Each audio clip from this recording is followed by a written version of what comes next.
बिहार में चुनाव है। महागठबंधन का तेजस्वी प्रण सिर्फ चुनावी घोषणा नहीं है, बल्कि सरकारी नौकरी, पुरानी पेंशन और 25 लाख का स्वास्थ्य बीमा जैसे वादों का एक महासंकल्प है। यह दावा किया गया है कि सरकार बनने के 20 दिन के अंदर हर परिवार को एक सरकारी नौकरी देने का कानून लाया जाएगा। अब सवाल यह है, क्या बिहार का खजाना इन वादों का बोझ उठा पाएगा और क्या संविधान इस क्रांतिकारी बदलाव के लिए इजाजत देगा? यंग भारत न्यूज में आज हम जानेंगे कि घोषणा पत्र के हर बड़े वादे का बजट, नियम और कानूनी पेच क्या है। आज हम जानेंगे कि तेजस्वी के संकल्प में कितना दम है। नमस्कार, मैं हूं अजीत आनंद और आप देख रहे हैं यंग भारत न्यूज। बिहार विधानसभा चुनाव 2025 को लेकर महागठबंधन ने अपना साझा घोषणा पत्र जारी कर दिया है, जिसे तेजस्वी प्रण नाम दिया गया है। मंच पर तेजस्वी यादव, मुकेश सहनी और पवन खेड़ा सहित कई बड़े नेता मौजूद थे। यह घोषणा तेजस्वी यादव के पिछले चुनावी वादों का ही सार है, जो मुख्य रूप से रोजगार, महिला सशक्तिकरण और सामाजिक सुरक्षा पर केंद्रित है। महागठबंधन ने जोर देकर कहा है कि उनका लक्ष्य केवल सरकार बनाना नहीं, बल्कि बिहार को बनाना है। लेकिन बड़े बड़े वादे करने से पहले यह समझना जरूरी है कि उन्हें पूरा करने के लिए कितने पैसे और कितनी संवैधानिक शक्ति की जरूरत होगी। यहां हम तेजस्वी प्रण के सबसे बड़े और सबसे अधिक चर्चा में रहे 5 वादों का खोजी विश्लेषण करेंगे, जिसमें उनके संभावित बजट अनुमान और संवैधानिक पहलू को समझेंगे। यह तेजस्वी प्रण का सबसे बड़ा और सबसे साहसिक वादा है। घोषणा पत्र में कहा गया है कि सरकार बनने के 20 दिनों के भीतर राज्य के हर परिवार के एक सदस्य को सरकारी नौकरी देने का अधिनियम लाया जाएगा। बजट का महाबोझ कैसे होगा? बिहार में लगभग 3 करोड़ परिवार हैं। यह आंकड़ा साल 2021 के जनगणना पर आधारित है। अगर हर परिवार के एक सदस्य को न्यूनतम 30,000 रुपए प्रति माह के वेतन पर भी नौकरी दी जाती है, तो 3 करोड़ नई नौकरियों पर सालाना वेतन का अनुमान बहुत भारी होगा। 3 करोड़ नई नौकरियों पर 30,000 रुपए प्रति माह के हिसाब से सालाना वेतन खर्च तकरीबन 10,80,000 करोड़ रुपए होगा। आपकी जानकारी के लिए बता दें कि उपलब्ध आंकड़ों के आधार पर बिहार सरकार के 2025-26 के कुल बजट की तुलना 3 करोड़ नौकरियों के अनुमानित सालाना वेतन खर्च से की गई है। बिहार सरकार का 2025-26 का सालाना बजट 3,16,895 करोड़ है और नौकरियों पर सालाना वेतन खर्च जो है वो 10,80,000 करोड़ है।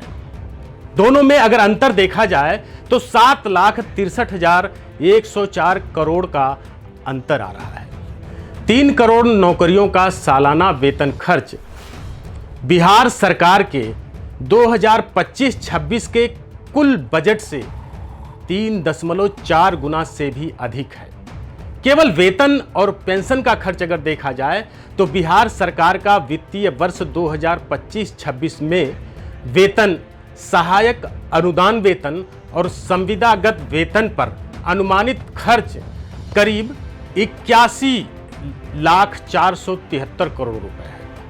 3 करोड़ नौकरियों के लिए आवश्यक 10 लाख करोड़ का खर्च सरकार के वर्तमान वेतन मद से 13 गुना से भी अधिक है। यह तुलना स्पष्ट रूप से दर्शाती है कि केवल वेतन पर 10 लाख करोड़ का वार्षिक खर्च करने के लिए बिहार सरकार को अपना वर्तमान बजट करीब 3.5 गुना यानी 340% से अधिक बढ़ाना होगा।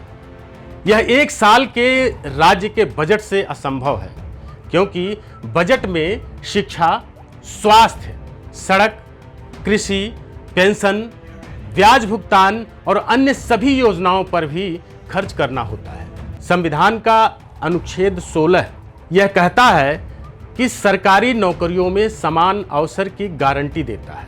सरकारी नौकरी को एक मौलिक अधिकार के रूप में या हर परिवार के लिए बाध्यकारी अधिनियम के रूप में लाना संविधान की भावना के खिलाफ भी हो सकता है, क्योंकि सरकारी नौकरियों की भर्ती प्रक्रिया योग्यता, मेरिट, प्रतियोगिता, कंपटीशन और आरक्षण के सिद्धांतों पर आधारित होती है। हर परिवार में एक सदस्य को नौकरी देने के लिए मेरिट को दरकिनार करना पड़ेगा, जो संविधान की मूल संरचना को चुनौती दे सकता है। 20 दिन में हर परिवार के एक सदस्य को सरकारी नौकरी देने का अधिनियम बनाना संभव है, लेकिन उसे लागू करना संवैधानिक और वित्तीय रूप से बिल्कुल असंभव है। यह अधिनियम कानूनी चुनौती के रूप में टिक नहीं पाएगा। आरक्षण की सीमा को 50% से आगे बढ़ाना यह भी घोषणा पत्र का एक हिस्सा है। घोषणा पत्र में आबादी के अनुपात में आरक्षण की 50% की सीमा को बढ़ाने का जो वादा किया गया है, यह कैसे पूरा हो सकता है? अति पिछड़ा वर्ग के लिए पंचायत और नगर निकाय में आरक्षण को 20% से बढ़ाकर 30% करने की बात कही गई है। अब इसका संवैधानिक विश्लेषण देखेंगे कि इंदिरा साहनी केस, मंडल कमीशन केस 1992 में सुप्रीम कोर्ट ने ऐतिहासिक फैसला सुनाया था। इसमें यह केस था इंदिरा साहनी बनाम यूनियन ऑफ इंडिया। इस केस में यह फैसला दिया गया था कि आरक्षण 50% से अधिक नहीं हो सकता है। अब यह 50% की सीमा संविधान की मूल संरचना का हिस्सा मानी जाती है। अब कैसे संभव है कि 50% की सीमा को तोड़ने का एकमात्र कानूनी रास्ता यह है कि राज्य सरकार विशेष परिस्थितियों को साबित करे। अगर सुप्रीम कोर्ट में यह सिद्ध हो जाता है कि राज्य में विशेष परिस्थितियां हैं, तो यह संभव हो सकता है। इसमें केंद्र की भूमिका क्या है? 50% की सीमा से आगे निकलने के लिए राज्य सरकार को एक कानून बनाना होगा, जिसे 9वीं सूची में डलवाने के लिए केंद्र सरकार की मंजूरी की आवश्यकता होगी। इसका एक उदाहरण है कि तमिलनाडु सरकार ने, तमिलनाडु में कांग्रेस पार्टी की सरकार है, तमिलनाडु सरकार ने ऐसा किया था, लेकिन अभी भी यह मामला कानूनी पेचों में फंसा हुआ है। यह वादा संवैधानिक रूप से अत्यंत जटिल है। इसके लिए सुप्रीम कोर्ट के हस्तक्षेप और केंद्र सरकार के सहयोग की पूरी आवश्यकता होगी।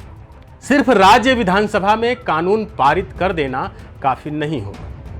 अब आते हैं जीविका दीदियों पर। जीविका दीदियों को अस्थायी कर उन्हें सरकारी नौकरी का दर्जा देना और उनका मासिक वेतन बढ़ाकर 30,000 रुपये करना एक बड़ा महिला केंद्रित वादा है।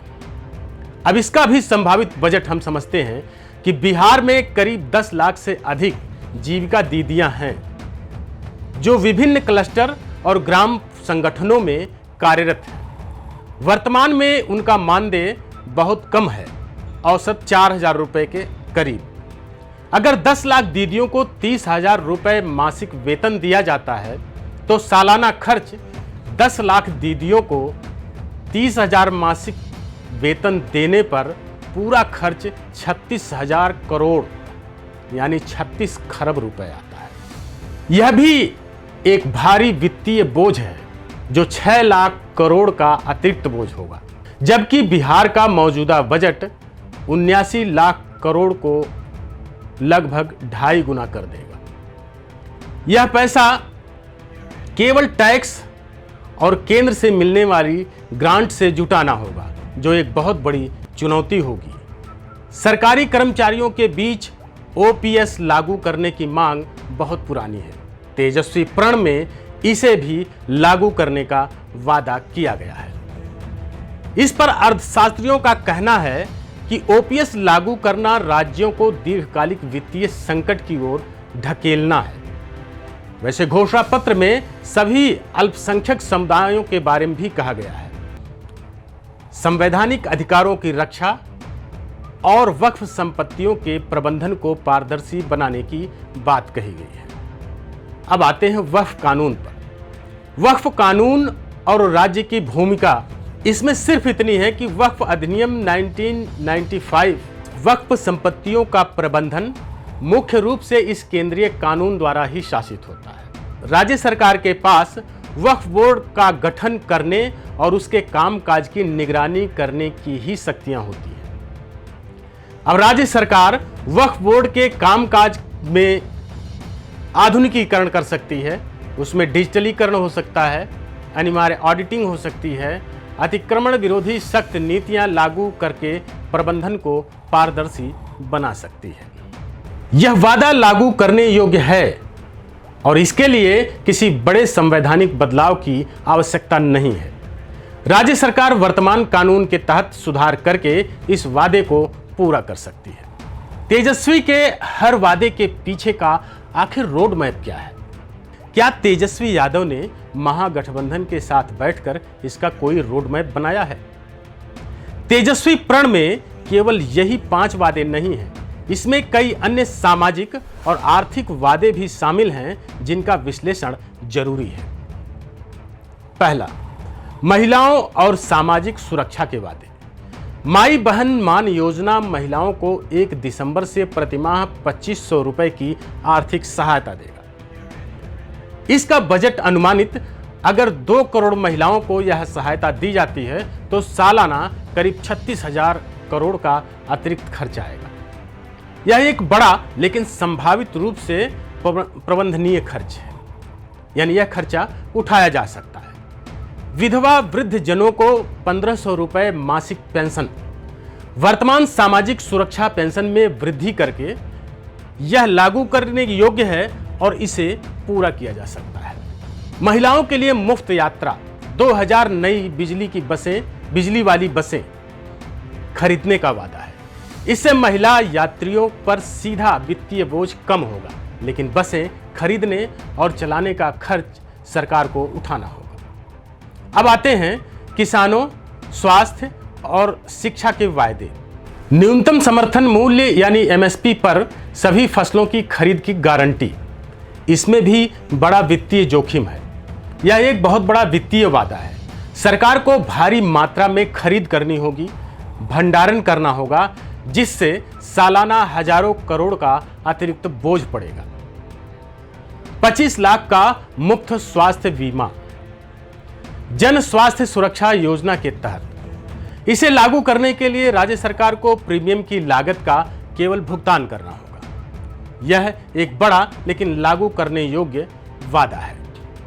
परीक्षा शुल्क समाप्त करने की घोषणा। प्रतियोगिता परीक्षाओं के फॉर्म और परीक्षा शुल्क समाप्त करना यह आसानी से लागू करने योग्य वादा है, लेकिन इससे राजस्व का थोड़ा नुकसान होगा।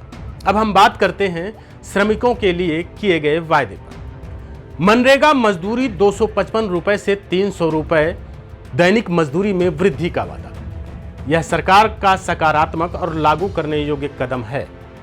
साथ ही आशा, रसोइया, ममता और सफाई कर्मियों का मानदेय वृद्धि 6,000 रुपए से 12,000 रुपए तक करना, इन सभी को मिलाकर सालाना 10,000 करोड़ से अधिक का अतिरिक्त वित्तीय बोझ सरकार पर आएगा। अब फिर महागठबंधन का तेजस्वी प्रण युवाओं, महिलाओं और वंचित वर्गों को सीधे अपील करता है। यह घोषणा पत्र स्पष्ट रूप से रोजगार और सामाजिक सुरक्षा पर केंद्रित है, जो बिहार की प्रमुख समस्याएं हैं। हर परिवार को सरकारी नौकरी और 50% आरक्षण की सीमा को बढ़ाना वित्तीय और संवैधानिक दोनों रूप से सबसे अधिक जोखिम वाले वायदे हैं। ये वायदे पूरे नहीं किए जा सकते या इन्हें पूरा करने की कोशिश करने पर राज्य का खजाना पूरी तरह से खाली हो सकता है। इसी तरह से जीविका दीदियों का मानदेय बढ़ाना, सामाजिक पेंशन में वृद्धि, 25 लाख का स्वास्थ्य बीमा और वक्फ संपत्तियों में पारदर्शिता जैसे वायदे लागू करने योग्य हैं। ये वीडियो आपको कैसा लगा कमेंट में ज़रूर बताएं, और अगर आपको ये वीडियो पसंद आई हो तो लाइक शेयर ज़रूर करें, साथ ही हमारे चैनल को सब्सक्राइब ज़रूर करें। नमस्कार।